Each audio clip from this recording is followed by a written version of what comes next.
Hi, my dear students. Let us start first chapter of your 8th standard syllabus. Overview of level 2. So level 2 means that you have studied. See, level 1 means 6th standard. Level 2 is 7th standard. Level 3 is that is you people studying in level 3. That is 8th standard. Now, overview of level 2 means the things that you have studied in the 7th standard. That is called overview of level 2. So, it includes important topics: generations of computers, hardware and software, operating system, and typing skills. See, all these things we have studied in the 7th class. So, let us recap once again, one by one. First one, generations of computer. See, we are already familiar with the generations of computer we have studied in the 7th standard. So let us recap once again. See, there are 5 generations of computers. See, as like the human generations, say human, um, man man evolved from monkey to man, isn't like that? Computers also have generations. There are 5 generations of computers. Let us see one by one. Now, the time duration of 1945 to 56 is called first generation of computer. In that time, 1945 to 56, that time duration we call as first generation of computer. See, in the first generation of computers, vacuum tubes are used to manufacture the computers. See, vacuum tubes means usually vacuum tubes are a little big in size. Now, the speed of the computers in first generations was very low, that means very slow, and storage capacity of first generation of computer is also very less because of because in that time we have not invented storage devices, external storage devices, so the storage capacity also very low. And these first generation computers are large in size. See, one computer acquire 2 to 3 rooms. Such a big large computers are first generation computers. See, because of vacuum tubes. See, to manufacture vacuum tubes, to manufacture computers, vacuum tubes are used. Since vacuum tubes are in large size, the computers becomes large in size. Example for first generation computers are ENIAC and UNIVAC. Example for first generation computers are ENIAC and UNIVAC. Second generation computer, the duration of 1956 to 1963, that is called second generation of computer. See, in in place of vacuum tubes, in second generation, transistors were used to manufacture the computer. See, by using transistors, the speed of the computer is very much faster. See, the speed of the computer is increased as compared to the first generation computers, and these computers are more reliable than first generation computers. See, and it generates less heat and consumes less electricity as compared to first generation of computer. See, first generation computer are large computers. They use it to generate heat to work and consume lot of electricity because there are used a lot of vacuum tubes in the computers in the first generation. But in the second generation, since transistors were used to manufacture the computer, second generation computers generates less heat and consumes less electricity. So this is the advantage of second generation computers as compared to first generation computer. So examples for second generation computers are IBM 1620, IBM 7098, IBM 7094, CDC. See, these are the examples for second generation computer. Next, third generation computer. the time duration between 1964 to 1971, that is called third generation. The time duration between 1964 to 1971, that is called third generation of computers. See, in place of transistors, integration circuits were used to manufacture the computers in third generation. Integrated circuit means more than one transistors placed on a single silicon chip, that is called integrated circuit. Now, integrated circuit increased the speed of processing and storage capacity. So integrated circuits made the computer very faster and the increased storage capacity. That means third generation computer can store large amount of data as compared to first generation and second generation. And third generation computers are smaller in size because of ICs. ICs means integrated circuits. ICs means integrated circuits. Now, the example for third generation of computer is IBM 360 series, Honeywell 6000 series. These are the examples for third generation of computer. Now, fourth generation, the time duration from 1971 to 1980. The time duration from 1971 to 1980 is called fourth generation of computer. The time duration of 1971 to 1980, that duration is called fourth generation of computer. In this generation, microprocessors are used in place of integrated circuits. See, microprocessors are used to manufacture computer in fourth generation of computers. See, these microprocessors made the computers very faster to work. And there are in this generation two technologies, important technologies are used. So important technology is used to manufacture the computers, that is called VLSI technology. VLSI technology means very large scale integrated circuits, very large scale integration.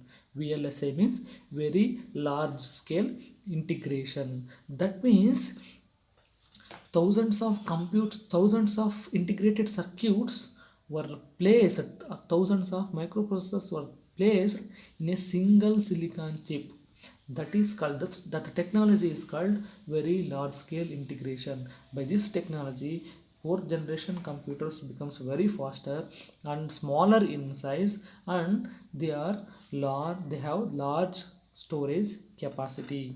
Examples for fourth generation of computers are mini computer and mainframe computers. See, you have studied in last class, last year, mini computer and mainframe computer. Those are examples for fourth generation of computer. Last one, fifth generation, that from 1980 to till date up to today, that is called fifth generation of computer. Say, the development of computers takes place between 1980, from 1980 to till today, that is called fifth generation of computer. This generation of computers used the concept of artificial intelligence. Artificial intelligence means, see, we have a natural intelligence. Every man have natural intelligence is in. See, artificial intelligence means created intelligence. That means man created intelligence is loaded to the computer, that is called artificial intelligence. See, artificial intelligence commonly used in robots. See, robots, they can calculate, they can read, they can write, they can do all the works that the man can do. That is called artificial intelligence, that is commonly used in robotics. And then this generation of computer used the technologies VLSI and ULSI.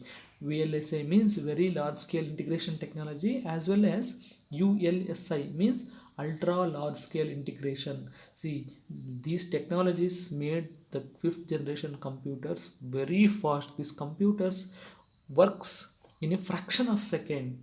Then and the storage capacity is very large. We can store huge amount of data in fifth generation of computer.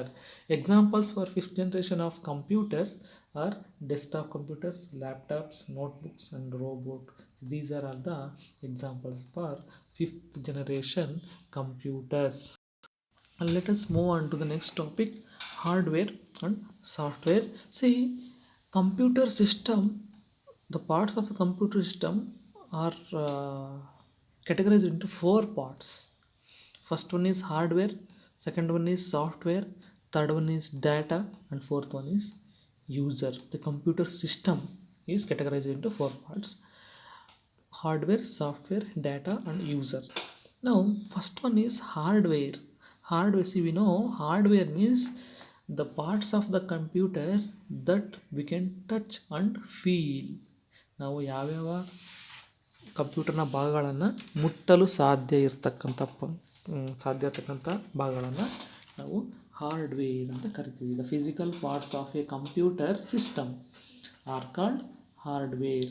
Example: keyboard, mouse, monitor, printer, RAM, CPU, etc.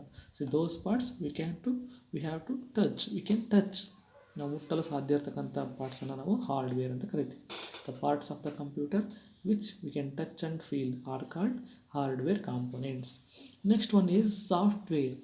Software means a collection of programs that will do a particular task. That is called a software. It is a collection of programs. Software is a collection of programs that will do a specific task. That is called a software. A software computer the software is a computer program which is written using various computer languages. See, there are various computer languages. You will study computer languages in the 10th 9th standard. See, by using those computer languages, computer programs are written. See, software are written in the by using computer languages. Now, for example for software is operating system, Paint program, Office packages, Nudi software, Adobe Reader software, computer games. See, operating system is very essential to the computer. That is a software which is essentially required in the computer to work. And Paint program, that is used to draw pictures, and Office packages that is using to type notes, make presentation and so on. Nudi, to type Kannada we have to going to use Nudi software. Adobe Reader, to read PDF files we are going to use Adobe Reader software. So these are the examples for software. Third one is data. Data is the raw information or basic facts that computer can process. So that means what we are going to store in the computer, that is called data. Data is the raw information. That means before going to process the collection of numbers, letters are called data. See, this data is given by the user to the computer. See, data is the something given by the user to the computer. The fourth one, user. People who use the computer are called users. People who use the computers are called users. Let us see the differences between hardware and software. The first one is hardware's physical components of the computer are called hardware, and software means set of programs, that is called software. The second one, hardware can touch and feel. See, we can touch the hardware components, but software cannot be touch and feel. Third one, hardware is constructed using physical materials. That means we can use different iron, plastic and so on, silicon, to construct physical components. And software program is written by using a programming language. It is not constructed by physical materials. And then Hardware components doesn't affect by computer virus. See, we know virus nowadays. COVID virus is affecting everywhere. Similarly, viruses virus there is a virus that affects computer, that is called computer virus. See, computer virus is nothing but program.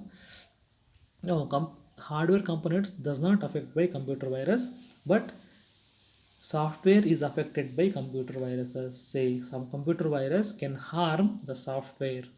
And next one, user cannot make copies of hardware. Say, there is a mouse, we cannot make copy of a mouse, but in the software we can make copy of a software. Suppose there is a software, nudi software, we can make a copy, same similar copy, similar second copy, third copy. We can make copies of a software programs. Examples for hardware components are monitor, keyboard, RAM, and so on, the parts that we can touch and feel. And examples for software are operating system, OS, that means operating system, text editor, that means word, or and nudi. These are the examples for softwares. Let us see next one, operating system.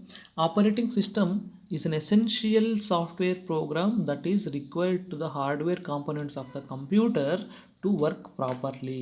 ಅಂದರೆ ಕಂಪ್ಯೂಟರ್ನ ಎಲ್ಲ ಭಾಗಗಳು ಕೆಲಸ ಮಾಡಬೇಕು ಸರಿಯಾಗಿ ಅಂತಂದರೆ operating system software ಇರಲೇಬೇಕು ಕಂಪ್ಯೂಟ್ರಲ್ಲಿ. So ಈ operating system is A software that manages computer hardware and software resources, and the operating system which acts as an interface between user and the computer, which acts as an interface between user and the computer. Example for operating system is DOS, disk operating system, and Unix, Windows XP, Windows 7, Linux, Mac, Android, etc. See, in the smartphones we are going to use Android operating system. See, so these are the examples for operating system. See these pictures, MS DOS looks like this, first one. Second one, Unix operating looks like this. Windows operating system looks like this. Android looks like this. Linux looks like this. Mac OS look like this. And you have disk operating system in detail. See, DOS is a Microsoft disk operating system, which is a type of, which is one example for operating system, which is command based operating system. That means which works depending upon commands. See, in the practical class I will explain in detail how to open disk operating system and how will it work on the basis of commands. Let us remember these commands. I will show how these commands works in the practical class. See, DOS command, disk operating commands are divided into two types. One is internal commands, and second one is external commands. Internal commands are the commands are combined together and stored in a command.com file. So there is a file called command.com in the computer, and these internal commands that are combined and stored in that file command.com in the inside the computer. See, which is an executable command file. See, command.com file is an executable command file. So examples for internal commands are cls, the clear screen, that means cls means clear screen. dir, that means directory. Date, dat, that means date. md and rd. These are the examples for internal command. Second one is external commands. These commands are commonly external because either they may require large requirements or not commonly used commands. These are the not commonly used commands. See, that those are external command called external commands. Examples for external commands are edit, label, tree, sort, etc. These are the example for external commands. Let us see how to start MS-DOS operating system in the computer. First step, click the start button. Start menu will appear and select the programs option. Programs submenu will appear, and in that program submenu select the accessories option. Then In that accessories submenu will appear. In that accessory submenu, click on the command prompt. After clicking the command prompt, you will get a blank screen that is called MS DOS operating system, Microsoft disk operating system. I will recap the steps once again. Start button, programs, accessories, and command prompt. So in this way you can open the command prompt. See, it look like this. In this picture you can see start button, programs option, accessories in that command prompt. And there are some more operating systems, that is uh, disk operating system. We learned disk operating system, DOS. And there is another like operating system, Unix. There are some differences between Unix and disk operating system. Let us see one by one. Disk operating system, which is a single user operating system. That means at a time only one person can use this operating system. But Unix, which is a multi-user operating system, at a time we can use more than one people. See, this is called multi-user operating system. This operating system is simple to learn and it is a basic operating system. But this is Unix operating system is powerful operating system and it is customizable operating system. That means we can make changes to the operating system. Disk operating system is not case sensitive. That means we can give commands in lower case or uppercase. It treats same. But in case of Unix operating system, it is case sensitive. Case sensitive means big commands given in capital letters is different and commands given in small letters is different. It treats different, both different. And in disk operating system has a command prompt, but Unix has a shell operating. See, it is a shell operating system. Disk operating system is command prompt operating system. Unix operating system is a shell operating system. Now, disk operating system has a batch file. Unix has shell scripts. See, disk operating have batch files. Unix has shell scripts. So these are the difference between operating disk operating system and Unix. So this is about first part of your lesson 1. Thank you.